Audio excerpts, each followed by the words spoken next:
오늘 말씀 보겠습니다. 오늘은 에베소서 6장 1절부터 3절 말씀, 부모를 사랑하라 라는 제목으로 말씀 나누겠습니다. 제 기억이 맞다면요, 틀릴 수도 있다는 얘기죠. 제 기억이 맞다면 저는 이런 주제로 설교를 처음 하는 것 같습니다. 어떤 면에서는 아직 준비가 안 됐다라는, 아직 자녀로서 부모님 사랑에 대한 설교를 할 준비가 안 됐다는 생각이 있었던 걸로 저는 생각합니다. 여전히 준비는 안 됐지만, 그리고 제 성격상요, 또 좀 쉽진 않습니다. 이제 부모님에 대한 다 동일한 경험을 갖고 있지는 않으니까요. 그럼에도 불구하고 우리가 우리의 아버지 되시는 하나님을 다 믿는 믿음으로 살아가고 있으니까 함께 또 말씀을 통해 은혜를 누리고자 하는 마음으로 준비했습니다. 우리 에베소 6장 1절부터 3절까지 짧죠? 다 같이 한 목소리로 읽겠습니다. 시작. 자녀된 이 여러분, 주 안에서 여러분의 부모에게 순종하십시오. 이것이 옳은 일입니다. 내 부모를 공경하라고 하신 계명은 약속이 딸려 있는 첫째 계명입니다. 내가 잘되고 땅에서 오래 살 것이다 하신 약속입니다. 아멘. 한 번 더 기도하겠습니다. 하나님 아버지, 오늘 또 사모하는 마음으로 부모님 공경에 대한, 부모님 사랑에 대한 말씀 준비했습니다. 우리가 살아온 삶이 다르고 살아가고 있는 삶이 다르지만 또 한 아버지를, 하나님 아버지를 아버지라 고백하며 살아가고 있는 한 공동체로서 또 오늘 이 말씀 붙잡고 주님 마음 경험하기 원하며, 무엇보다 우리가 있는 삶의 상황 속에서, 정황 속에서 부모님을 사랑하는 삶이 되게 하여 주세요. 감사합니다. 예수님의 이름으로 기도합니다. 아멘. 오늘은 마더스데이입니다. 그런데 파더가 곳에 살고 있는데 오늘은 파더스데이가 다음 달인가요? 9월? 늘 이렇게 아빠들은 죄송합니다. 우리 아빠들은 오늘은 마더스데이입니다. 한국에서는 5월 8일이 어버이날이었습니다. 제가 나름 조사했지만 틀린 부분이 있다면 나중에 개인적으로 찾아와 주셔서 수정해 주시면 좋겠습니다. 어버이날은 미국에서 만들어졌다 그래요. 안나 자비스라고 하는 사람이 있었는데요, 그녀의 어머니 앤 마리아 자비스라는 사람이 Mother's Day Work Club, 이름이 그 Mother's Day 거기에서 나온 거라고 저는 생각했어요. 이 안나 자비스라는 분의 어머니가 이 클럽을 조직을 하셨는데, 그 이유는 당시 미국의 남북 전쟁 중에 부상당한 병사들을 돌보기 위해서 이런 클럽을 만들었대요. 그리고 돌봐준 거죠. 시간이 지나고 이 어머니가 돌아가셨습니다. 돌아가신 다음 해가 1908년이었는데 그때부터 이 딸이었던 안나 자비스라는 사람이 어머니의 마음, 어머니의 헌신을 좀 기리고 싶다. 그때 그 섬김들이 너무 아름다웠던 것들이니까 그걸 기리고 싶다라는 마음으로 믿는 분들이었습니다. 교회에 어머니 연배쯤 되시는 어르신들에게 그 가슴에 카네이션을 달아드리기 시작했고, 이런 것들을 좀 기념일로 만드는 노력들을 좀 했나 봐요. 그래서 꽤 시간이 지난 1914년 5월 둘째 주 일요일, 저희는 주일이라고 하지만요, 미국에서 공식적으로 이날이 어머니 날이 됩니다. 미국의 공휴일이 되게 되죠. 그리고 공식적으로 선포되게 됩니다. 한국의 경우는 1930년대부터 기독교 교회에서 어머니 날을 기념했다는 기록들도 있더라고요. 정확한 건 1956년 5월 8일이 어머니 날로 나라에서 정했고요. 써있긴 이렇게 써있습니다. 아버지 날이 항의해서 1973년 어머니 날이 어버이날로 명칭이 바뀌게 됐다고 합니다. 마더스데이, 어버이날을 맞아서 좀 그런 마음이 계속 있어서 부모님을 사랑하는 것에 대해서 저도 아직 이제 인생을 좀 살아가고 있지만은 부족하지만 그럼에도 불구하고 한번 생각해보고 싶다. 각자 처한 상황과 환경, 아까도 말했지만 다르지만 또 이 땅에서 부모님이 없을 수도 있죠. 하지만 또 각자에게 또 부모님이 계실 수 있고, 특별히 우리 교회는 어르신들도 계시며 또 우리 각자에게 믿음의 선배님들도 계시기 때문에 좀 그분들을 생각하고 그분들을 존경하고 또 우리 각자에게 그런 마음이 커지기를 소망하는 마음으로 좀 말씀 준비해 보았습니다. 세 가지로 좀 나누고 싶은데요. 첫 번째는요, 부모님을 사랑하는 것은 하나님의 뜻이다라는 것입니다. 우리 한번 따라해 볼까? 가능한 분만. 부모님을 사랑하는 것은, 저도 기억해야 됩니다. 하나님의 뜻이다. 제가 다 다루지 못해 고민을 많이 했거든요. 좀 여러분들 마음을 어렵게 하거나 궁금한 부분이 있으면 꼭 나중에 꼭 저한테 피드백 해주십시오. 오늘 본문 1절을 보면요, 제가 한 번 더 읽어보겠습니다. 자녀되니 여러분, 주 안에서 여러분의 부모에게 순종하십시오. 이것이 옳은 일입니다. 자녀에게 이야기합니다. 바울이 얘기하는 거죠. 자녀로서 부모님께 순종하는 게 어떤 일이래요? 옳은 일이라고 이야기합니다. 여러분, 옳고 그름 되게 중요하시죠? 옳은 일이라고 말합니다. 그런데 조금 더 우리가 이해하면 좋은 건, 여기서 옳다라고 하는 것은 디카오스라는 단어가 쓰여졌는데, 그 헬라어 단어 자체에 어떤 의미가 있냐? 옳다, 의롭다, 정직하다라는 뜻이 갖고 있어요. 엄밀히 퍼센트지를 따지면 옳다라는 개념보다 정직하다, 의롭다라는 단어가 더 강합니다. 부모에게 순종하십시오. 이것은 정직한 일입니다.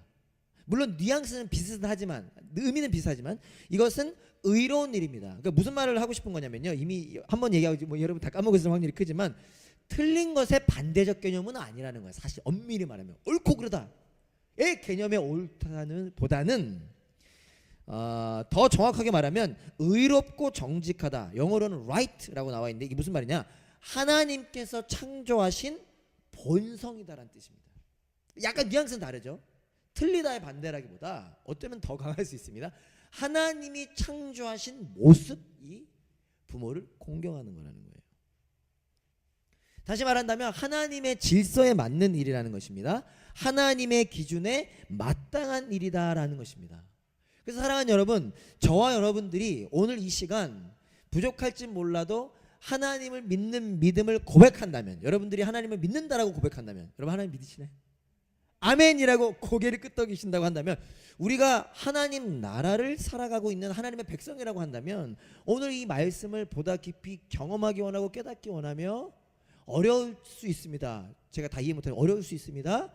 그럼에도 불구하고 좀 붙잡고 씨름하는 시작이 되면 어떨까? 왜요?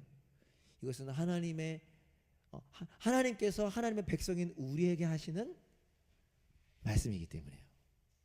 그러니까 하나님의 백성이 아니다라면, 물론 그들에게도 해당되는 말일 수 있으며, 왜요? 그들도 하나님의 백성이 되기 원하시기 때문이죠. 그러나 하나님의 자녀가 되어 하나님의 백성으로 살아갈 수 있게 된 우리에게 하시는 하나님의 말씀이다라는 것이죠. 바울은 부모님께 순종하는 것에 대하여 이어지는 2절에서는 이렇게 얘기합니다. 옳다라고 하면서 뭐라고 그것을 더 강조하냐면요, 이렇게 강조해요. 내 부모를 공경하라고 하신 계명은, 표현은 좀 바뀌었지만 순종에서 공경으로, 그 다음 뭐라고 하죠? 약속이 딸려있는 첫째 계명입니다 라고까지 강조합니다. 자, 질문 하나 해볼게요. 여기서 계명은 뭘 의미할까요? 자, 부모님에게 순종하세요. 이것은 옳은 일입니다. 그러면서 강조하기를, 부모님을 공경하라 하신 계명은 약속이 딸려있는 첫째 계명입니다 라고 강조합니다. 자, 여기서 계명은 뭘 뜻하죠? 뭘 의미하죠? 계명? 여러분 이 정도는 아실 거 아니에요. 계명 있잖아요. 자, 여기서 계명은 뭐죠? 계명 있잖아요. 이렇게까지 해야 돼. 10계명을 말하는 겁니다. 그러니까 지금 여러분 다른 건 몰라도 10계명은 좀 대충 아시죠? 물론 제가 여기서 10부터 10까지 해보라고 하진 않겠습니다. 일은 알아요? 오케이. 10계명까지 가져가서 강조하는 거예요. 바울은 말하는 겁니다. 부모님께 순종하는 건, 부모님을 공경하는 건, 저는 오늘 부모님을 사랑이라고 표현했지만 부모님을 사랑하는 건 10계명에도 담겨 있는 만큼 중요하다라고 강조하는 겁니다. 자, 질문 하나만 더 해볼게요. 내 부모를 공경하라는 몇 계명일까요? 내 부모를 공경하라는 몇 계명일까요? 이 정도는 알아야지. 이걸 몰라요? 5계명입니다. 5계명. 자, 근데 이거 지금 점점 졸릴 확률이 큰데, 10계명에 있는 거야 라고까지 하면서 바울이 강조하는데, 그러면서 어떤 표현을 했냐면 약속이 딸려 있는 첫째 계명이라는 말을 했습니다. 이거 수많은 이야기 중에 기록했으면 우리가 조금은 알 필요는 있을 거 아닙니까? 약속이 딸려 있는 첫째 계명은 뭘까? 이건 무슨 의미일까? 여러분 아세요? 무슨 뜻이지? 네. 여기도 견해가 다양한데 크게 두 가지 견해만 제가 소개시켜 드리겠습니다. 그러니까 이거를 외울 필요 없지만 도움을 드리고자 하는 거니까 두 가지 견해가 있습니다. 출애굽기 20장 3절부터 17절을 볼게요. 제가 다 읽진 않겠습니다. 자, 성경책을 갖고 오신 분들은 성경책 제일 뒤를 펼쳐보세요. 성경마다 다를까? 10계명이라고 성경책 안 갖고 왔어요? 네, 물론 제가 갖고 올 아무도 안 갖고 왔어요? 기억목사님. 왜냐면 여기 상관없어요. 뒤에 10계명이 이걸 보면 도움이 되거든. 그래서 이 뒤에 이렇게 보면 10계명이 있거든요. 근데 괜찮아요. 없으세요. 자, 이걸 볼게요. 자, 다시 보이시죠? 이게 뭐냐면 10계명의 출애굽기 20장의 10계명입니다. 자, 약속이 딸려 있는 첫째 계명은 뭘까를 제가 조금이나마 설명해 드리려고 하는 거예요. 자, 보세요. 다른 계명들 1계명부터 10계명들을 보면 다른 계명들은요. 계명의 내용들만 있습니다. 더 쉽게 그 명령만 있어요. 무슨 말이냐? 그냥 도움을 드리고자 시간 관계상 13절 보세요. 살인하지 말라. 이 내용만 있어. 14절 간음하지 못한다. 간음하지 말라. 이 내용만 있어. 도둑질하지 말라. 이렇게 명령에 대한 내용만 있어. 그런데 2계명과 5계명에는 명령 뒤에 하나님의 약속의 내용이 딸려 있습니다. 제가 지금 어려울 수 있지만 말하지 마. 방금 바울이 뭐라 그랬다 했어요?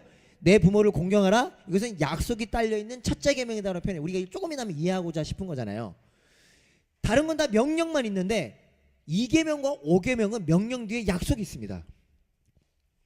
2계명이 뭐냐면은 우상을 만들지 말라라는 거예요. 4절부터 보면은 3절도 그죠? 명령만 있죠? 다른 신 섬기지 말라 딱 있죠. 근데 두 번째 계명이 4절부터 시작되거든요. 우상을 만들지 말라라는 거예요. 근데 우상만 만들지 말라라는 게 아니라 6절에 보면요. 5절 뒤부터 보면 어떤 내용이 있냐면 나를 미워하는 사람에게 그 죄값으로 본인뿐만 아니라 3, 4대 자손에게까지 벌을 내릴 거고 나를 사랑하고 나의 계명을 지키는 사람에게는 한결같은 사랑을 베풀 거다라고 하는 이 약속이 담겨 있어요. 그죠? 그 다음에 5계명 보면요. 12절에 부모를 공경하라. 밑에 살인하지 마라, 간음하지 마라, 도치 마라 이렇게만 안 써있고 뭐라고 써있죠? 그래야 너희는 주 너희 하나님이 너희에게 준 땅에서 오래도록 살 것이다 라고 하는 약속이 있어요. 그죠? 자, 근데 바울은 약속이 딸려있는 이 계명이 2계명과 5계명 두 개가 있는데 왜 약속이 딸려있는 첫 계명이라고 표현하면서 그걸 5계명이라고 표현했을까? 여기에 대한 두 개의 견해가 있다는 겁니다. 이게 그냥 이해하시면 되는데 뭐냐면요. 2계명 같은 경우 우상을 만들지 말라라는 말씀 뒤에 나를 미워하는 자의 죄를 갚고 나를 사랑하는 자의 은혜를 베푼다는 내용이 있죠. 근데 이거를 약속이라고 보기도 하고 엄밀한 의미에서는 약속이 아니라고 보기도 합니다. 이 내용이 약속이 아니라 뭔가 하나님이 그냥 하실 일이라고 하는 의미로 예를 들자면 그러니까 이거는 약속은 아니다. 부모를 공경하라 뒤에 있는 것만 약속이다라는 이 두 가지의 견해가 있다는 거예요. 팔로우 잘 따라오고 계시나요? 이해가 있다. 이해돼요? 이해 안 돼요? 다시 설명해줘. 자, 오케이. 이해돼? 약속이 있는 게 2계명, 5계명인데 신학자들은 엄밀히 말해서 2계명 뒤에 있는 건 약속이 아니다라고 생각하는 사람들이 있고 이것도 약속이다라고 하는 사람들이 있다라는 거예요. 5계명은 다 동의하고. 그래서 약속이라고 보지 않는다. 만약에 그렇다고 한다면 오늘 본문 그대로 2계명 뒤에는 약속이 아니니까 약속이 딸려있는 첫째 계명은 5계명이 되는 겁니다. 쉽죠? 근데 만약 이것도 약속이라고 본다. 그럼 어떻게 해석해야 될까요? 학자들은 하나님께서 모세를 통해서 10계명을 주셨을 때 돌판 2개 쓰셨다라고 표현합니다. 그리고 우리도 그렇게 이해는 해요. 첫 번째 돌판에는 1부터 4계명까지 쓰셨고 두 번째 돌판은 5부터 10까지 썼다고 봅니다. 그렇게 어떻게 된 거예요? 두 번째 판에 약속이 딸려있는 첫째 계명이 되는 거죠. 그렇게 이해를 한다는 것입니다. 이게 아주 중요한 건 아닙니다. 그럼 오늘 본문에 나와 있으니까 제가 여러분들께 좀 소개를 해드린 겁니다. 자, 중요한 건 뭐라는 거예요?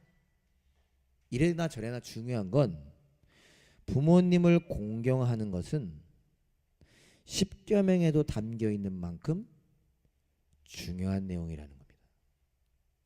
10계명 하나님의 백성이 된 사람들에게 주신 명령이고 기준이잖아요. 어떻게 이해를 하냐? 이스라엘 백성들에게 있어서는 하나님을 사랑하고 하나님께 순종한다라고 하는 것의 기준이 뭐였냐? 부모님을 공경하는 거였다라는 거예요. 자, 이집트의 노예였던 사람들을 온전히 하나님의 은혜로 하나님의 백성 구원해 주시고 가나안 땅으로 인도하시고 하나님의 백성이 되게 하셨습니다. 그리고 너희들 나의 백성이 된 너희에게 나의 내용을 전달해 주겠다. 그게 십계명이라는 거예요. 즉 하나님을 사랑하는 사람입니다. 하나님께 순종하는 사람이라고 하는 척도에 뭐가 있느냐? 부모님을 공경하는 것이 있다라고까지 하시면서 강조하고 있다라는 것입니다. 그래서 이 5계명에는 약속이 딸려 있습니다. 약속의 내용이 뭐죠? 3절 한번 더 보면요. 우리 다 같이 한번 읽어볼까요? 시작. 내가 잘되고 땅에서 오래 살 것이다 하신 약속입니다. 그래서 하나님께서는 약속도 주셨는데요. 내가 잘될 것이고 오래 살 것이다 라는 거예요. 질문해 봅시다. 부모님을 공경하는 사람들이 다 잘 됩니까? 여기서 잘 된다라는 건 세상적으로 우리는 이해할 텐데 다 잘 되나요? 아니에요. 부모님을 공경하는 사람들 다 오래 삽니까? 아닙니다. 아닌 사람들도 있습니다. 이건 어떻게 이해해야 될까? 물론 구약 시대 10계명을 주셨던 구약 시대에는 이러한 내용들이 하나님 안에서 누리게 되는 복의 일부분이기도 했습니다. 그러나 우리는 알죠? 부모님께 순종한다고 다 잘되고 다 오래 사는 거 아니죠. 그러니까 즉 이 약속의 내용은 문자적 의미 그대로를 의미하지는 않습니다. 어떻게 이해해야 되느냐? 부모님께 공경해야 잘 되고 오래 산다라고 표현하실 만큼 뭐다라는 거예요? 그만큼 중요하고 준엄한 말씀이 부모님을 공경하다라는 거예요. 여러분 너무 힘들어하시지 않길 바랍니다. 그러나 하나님의 그 마음속에 뭐가 포함되어 있는 거죠? 그만큼 너 부모님을 공경해야 잘 될 거야. 너 부모님을 공경해야 오래 산다라고 강조하실 만큼 중요하게 여기시는 내용이 부모님을 공경하는 것이다 라는 것입니다. 혹시라도 오해할까 봐 오파심을 말씀드립니다. 여기서의 순종, 여기서의 공경은 무조건적인 순종과 공경을 의미하지 않습니다. 부모님 말 다 들으라는 거 아니에요. 그렇죠? 많이 아시겠지만 부모님들도 제가 부모잖아요. 부모이기도 하잖아요. 완전하지 않습니다. 저도 여전히 죄를 짓습니다. 결국 순종의 의미는 여기서 순종과 공경의 의미는 존경하고 사랑하는 것일 것입니다. 부모님의 말을 다 그대로 있는 그대로 따르고 순종하는 게 아니 그대로만 하는 게 아니라 혹 부모님이 괜찮고 혹 부모님이 안 괜찮을지언정 그분을 나의 부모로 존경하고 사랑하는 것, 그것이 부모님을 순종하고 공경하는 것임을 우리가 기억하고 그렇게 살아가는 저와 여러분 될 수 있기를 간절히 소망합니다. 네, 두 번째는요. 오늘 본문을 통해 기억하고 싶은 두 번째는요. 부모님을 사랑하는 것은 가능하다라는 것입니다. 우리 한번 따라해볼까요? 부모님을 사랑하는 것은 가능하다. 네, 불가능이 아니라 가능하다. 1절을 다시 보면 바울이 이렇게 말했습니다. 자녀되니 여러분 뭐래요? 주 안에서 여러분의 부모에게 순종하십시오라고 말합니다. 주 안에서, 네, 주 안에서. 자, 어떤 의미? 주 안에서 어떤 의미일까요? 자녀되니 사랑하는 담없는 교회 여러분들이요, 주 안에서 여러분의 부모에게 순종하십시오. 예전에는요, 이걸 이렇게 이해한 적이 있답니다. 저는 그런 경험은 없는데 주 안에서만이라고 해석한 때가 많았대요. 우리나라 특히. 이게 어떻게 된지 아세요? 자녀된 여러분 주 안에서만 여러분의 부모에게 순종하십시오. 그러니까 주님이랑 안 맞으면 순종 안 해도 되는 거야. 근데 진짜 옛날에 이렇게 이해했대요. 막 성경에 위반되는 것들이 막 이렇게 하고 막 이렇게. 주 안에서만. 그러니까 주 밖에서는 안 되는 거야. 이게 무슨 말인지 아세요? 이게 어떤 의미냐면 독선과 배타의 의미가 포함된 겁니다. 이해되세요? 예를 들어서 뭐, 형제자매 여러분 주 안에서 사랑하십시오. 그러면 저 주 안에 없는 애들은 사랑 안 해도 되는 거야. 그러니까 이렇게 이해했다는 거. 그거 아닙니다. 여기서 주 안에서는 시간관계상 짧게 말씀드리면 할렐루야. 이렇게 이해하시면 되겠습니다. 자녀되니 여러분 주 안에서 사는 자는 이렇게 얘기하셔요. 또 더 부담이 될 수도 있죠. 주 안에서 사는 자는 여러분의 부모에게 순종하십시오. 저는 이렇게 이야기하고 싶습니다. 예수님의 십자가의 사랑을 경험하고 소유한 자는 그 십자가의 능력 때문에 부모님을 사랑할 수 있다라고 표현하고 있다라는 것이죠. 부모님을 사랑하는 것이 예수님의 은혜로 가능해진다라는 것입니다. 왜죠? 예수님 안에서 우리는 새로운 사람이 되었기 때문이죠. 그리고 예수님 안에서 새로운 계명을 갖게 되었기 때문입니다. 우리 요한복음 13장 34절 여러분 잘 아시는 말씀일 텐데 한번 같이 읽어보면 좋겠습니다.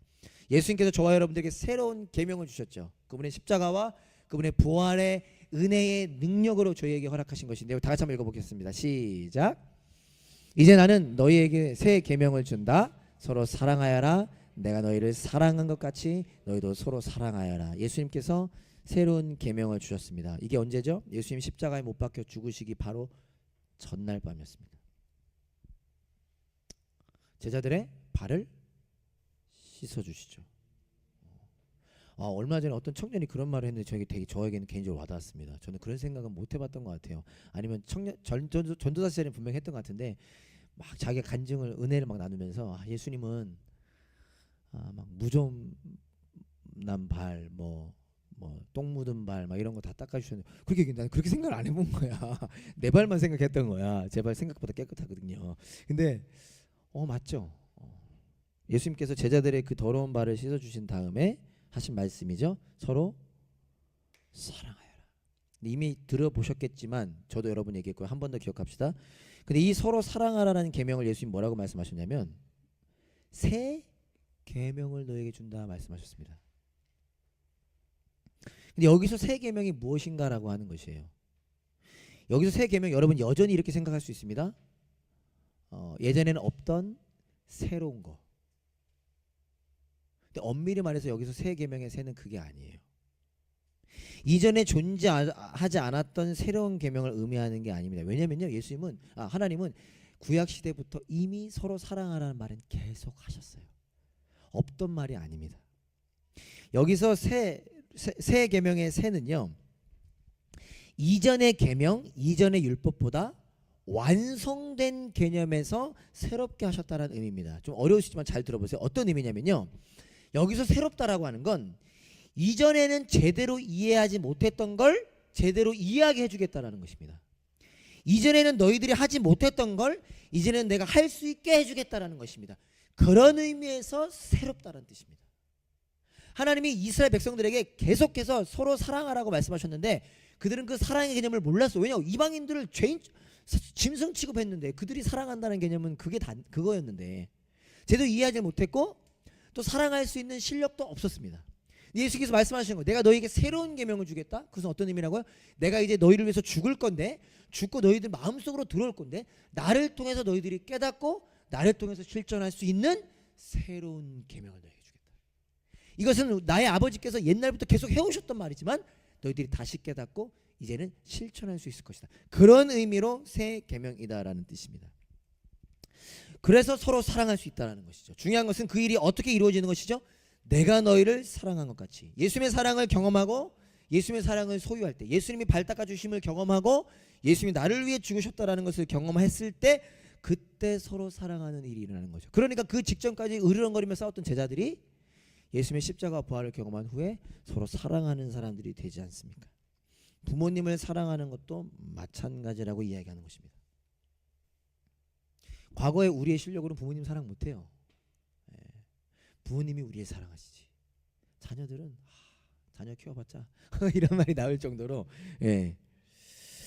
상황을 보고 나의 실력을 보면 사랑할 수 없을지도 모릅니다. 그러나 여러분들 응원하면서요, 축복하면서요, 예수님의 은혜 안에서 그 은혜 때문에 사랑할 수 있게 되어진다는 것입니다. 자, 오늘 본문이 에베소서 6장입니다. 그럼 에베소서 6장 앞에는 뭐가 있죠? 5장 앞에는 4장 앞에는 할렐루야. 4장, 오늘 많이 떨어뜨리는 날은 그렇죠. 우리 아무튼 1, 2, 3, 4, 5장에 이어지는 게 6장입니다. 요약하자면 이렇습니다. 잘 들어보세요. 제가 요약해드립니다. 여러분은 하나님의 기뻐하시는 뜻을 따라 예수님의 십자가를 통하여 하나님의 자녀가 되었습니다. 여러분 원래 자녀 될 수 없었고 심판 저주받아 마땅했는데 예수님의 은혜로 하나님의 자녀가 되었습니다. 그러니 이제는 하나님을 본받는 사람이 되십시오. 빛의 자녀답게 사십시오. 그 비결도 알려드리겠습니다. 그 일은 성령님으로 충만해질 때 가능합니다. 성령님으로 충만해져서 예수님을 fear, 경외하며 서로에게 순종하십시오. 그러면서 그 순종해야 될 현장을 첫 번째 뭐라고 말하죠? 아내와 남편. 그리고 이어지는 현장이 자녀와 부모인 것입니다. 이게 좀 부담이 될 수도 있지만 아주 강력하고 아름다운 말씀인 거죠. 바울이 예수님의 십자가 은혜에 대해서 말하면서 그 은혜에 맞는 자로 살아가라고 하면서 그러면서 이어지는 것이 높은 사람이 되라, 부자가 되라, 영향력 있는 사람이 되라 할 줄 알았더니 그게 아니라 부모를 사랑하는 자녀가 되라, 자녀를 사랑하는 부모가 되라 라는 하는 것이죠. 에베소서는 바울이 에베소라고 하는 도시에 쓴 편지입니다. 에베소라고 하는 도시는 이방 도시였고 우상이 가득했던 도시였습니다. 자, 그러면 우리는 쉽게 추측해 볼 수 있죠. 이방 도시였고 우상이 가득했다. 어떤 가정이 많았을까요? 자녀만 믿거나 부모만 믿거나 그런 가정이 많지 않았을까요? 혹은 남편만 믿거나 아내만 믿거나. 가치관이 다르니까 삶은 더욱 쉽지 않았을 것입니다. 그런 관계 속에서 순종하고 공경하라라고 말하는 것입니다. 혹 너희들의 자녀된 여러분의 부모가 혹 믿지 않는다 하여도 그 부모를 순종하고 공경하십시오. 그렇기 때문에 무슨 일이 있어도 순종하라는 말은 분명 아니었을 겁니다.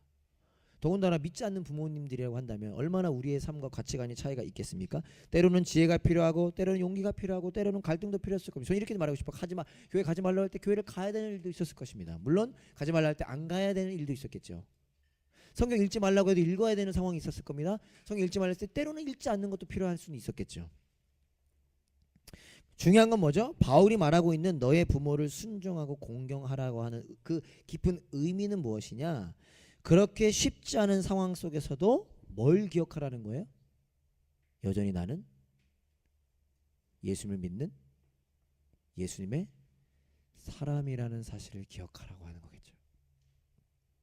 구약으로 말한다면 내 부모를 공경하라는 말이 너가 하나님의 자녀, 하나님의 백성이 되었음을 기억하라고 하는 것이 시작이었다는 것처럼 부모를 순종하고 부모님께 순종하고 부모님을 공경하라고 말의 그 시작은 그 가장 중심 내용은 무엇이냐? 너가 예수님의 사람이라는 사실을 기억해라. 예수님께서 너와 함께하고 있다라는 사실을 기억하라. 그 예수님이 나의 주인이시라고 하는 사실을 기억하라. 이것이 어디로 이어지는 겁니까? 직장에서도요, 학교에서도요, 멜번에서도요, 교회에서도요. 별이는 안 가겠지만 군대에서도요. 그런 거죠. 근데 그게 쉽지 않더라. 저는요 싸울 줄만 알았습니다. 나를 교회에 못 가게 하는 이 군대 고참들 내가 어떻게 하면 이길 수 있을까? 그러나 그 전에 내가 예수님의 사람이라는 사실을 기억하라라는 것이죠. 그런 저와 여러분 될 수 있기를 간절히 소망합니다. 마지막으로요, 오늘 말씀을 통해 기억하고 싶은 세 번째는요, 하나님께서 나의 아버지시다라는 사실입니다. 한번 따라해볼까요? 하나님께서 나의 아버지시다. 네, 오늘 아주 잘 맞습니다. 나의 아버지시다. 예, 이걸 달아서 그런가? 단 건 내가 달았는데 왜 자꾸 떨어뜨리는 거 다른 사람이 떨어뜨리지? 하나님이 나의 아버지시다. 오늘 그 사실을 기억하자는 것입니다. 어쩌면 너의 부모를 사랑하고 순종하고 공경하라는 말씀이 여러분들의 상황 속에 연결이 안 될지도 모르겠습니다. 그러나 가장 중요한 핵심 무엇입니까? 하나님이 우리 아버지시다는 사실입니다. 하나님이 나의 아버지시다는 사실입니다. 여러분 혹시 어려우면 나중에 질문해 주십시오. 부모님께 순종하라, 부모님께 공경하라고 하는 말씀은 사실 더 깊이 공부해 보면요, 권위에 대한 말씀입니다. 모르겠어요. 요즘 MZ들이 권위 싫어한다는 것 같은데 저도 MZ 세대거든요. 권위주의가 싫은 것이지 권위는 아름답고 중요한 것이죠. 이것은 다음에 제가 기회가 되면 좀 설명하도록 하겠고요. 권위가 중요한 부분 중에 하나는 무엇이냐? 권위라고 하는 것은 나 자신이 최고가 아니다라는 걸 알려준다라는 거예요. 여기 내가 최고다라는 사람 자식이 손 들어보세요. 나 혼자 손 들고 있네. 네.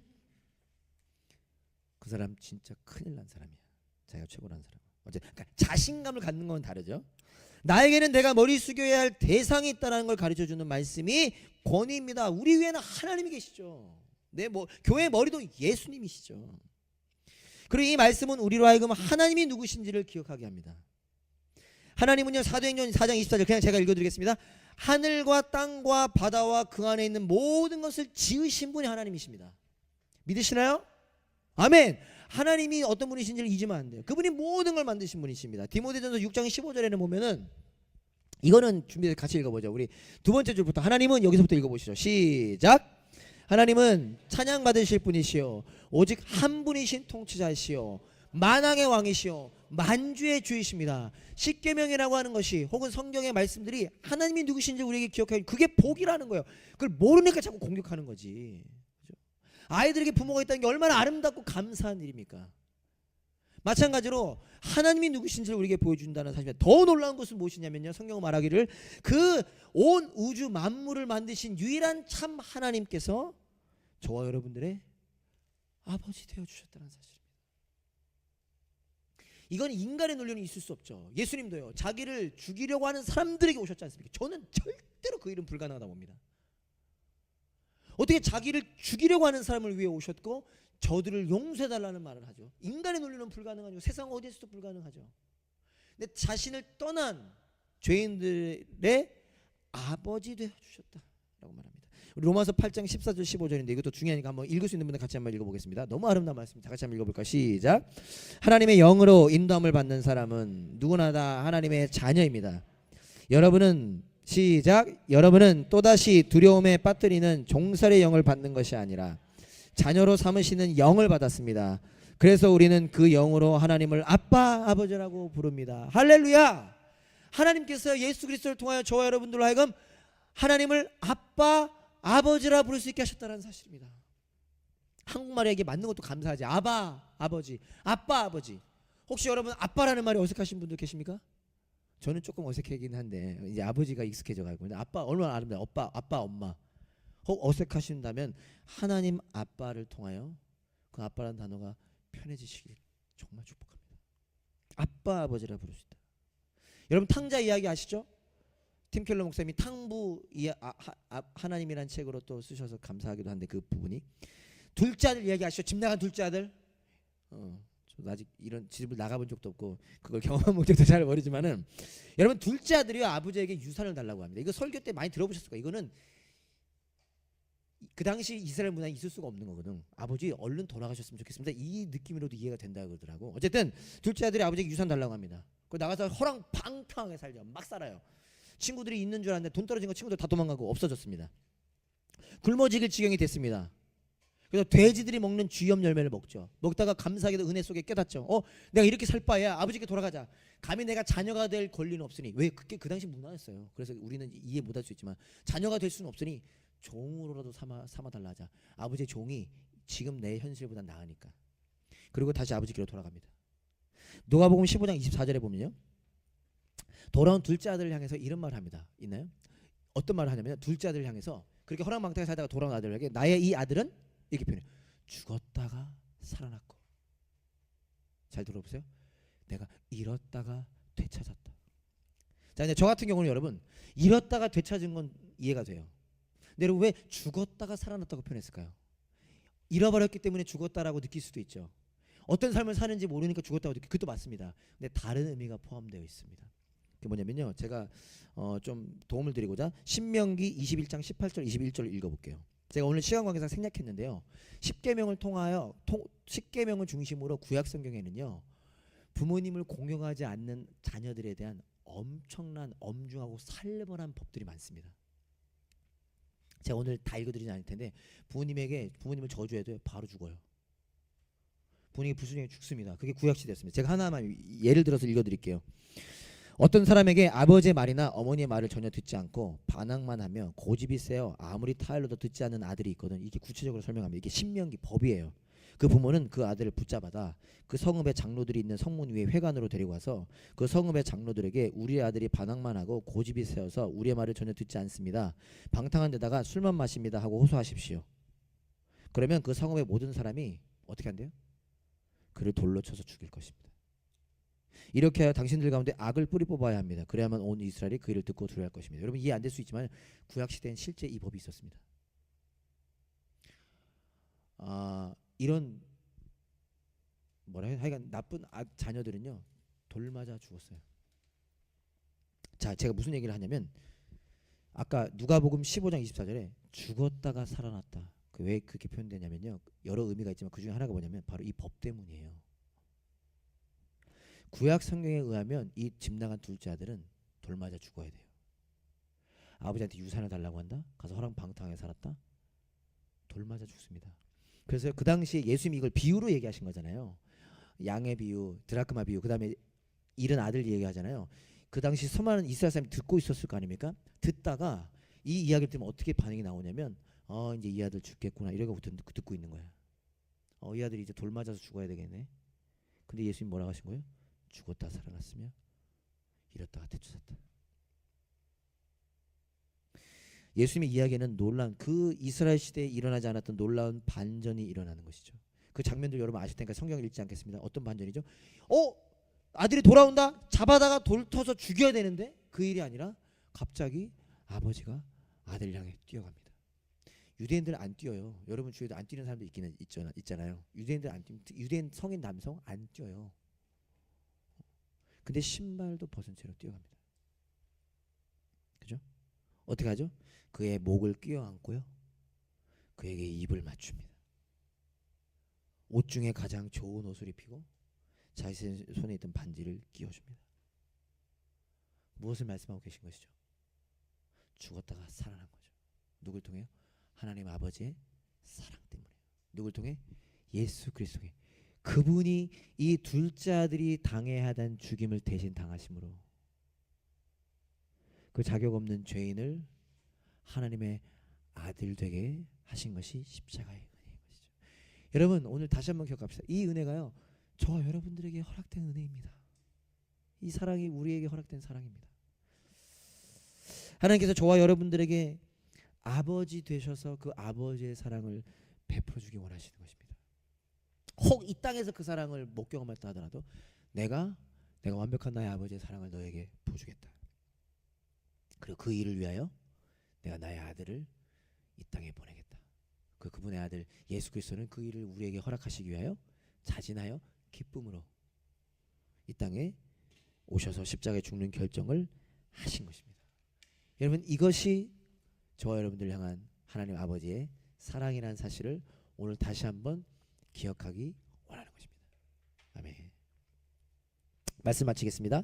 사랑하는 여러분, 하나님께서 저와 여러분들의 아빠 아버지 되어 주셨음을 기억합시다. 그래서 오늘 Mother's Day, Father's Day 어버이날인데요.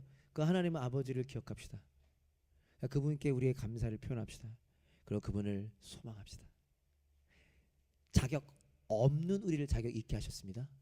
그것이 우리를 향한 은혜입니다. 그리고요 그 은혜를 기억하면서 이 교회가 이러한 하나님 아버지의 사랑의 은혜가 가득한 가족 공동체가 되기를 기도합시다. 우리 담없는 교회가 부족하지만 아름다운 사랑의 가족 공동체가 되어 우리를 통해 이 교회를 통해 부부가 회복되고 가정이 회복되고 부모와 자녀의 관계가 회복되는 그런 놀라운 일들이 일어나게 되기를 함께 소망하는 저와 여러분 될 수 있기를 간절히 소망합니다. 우리 같이 일어나서 함께 찬양하실까요?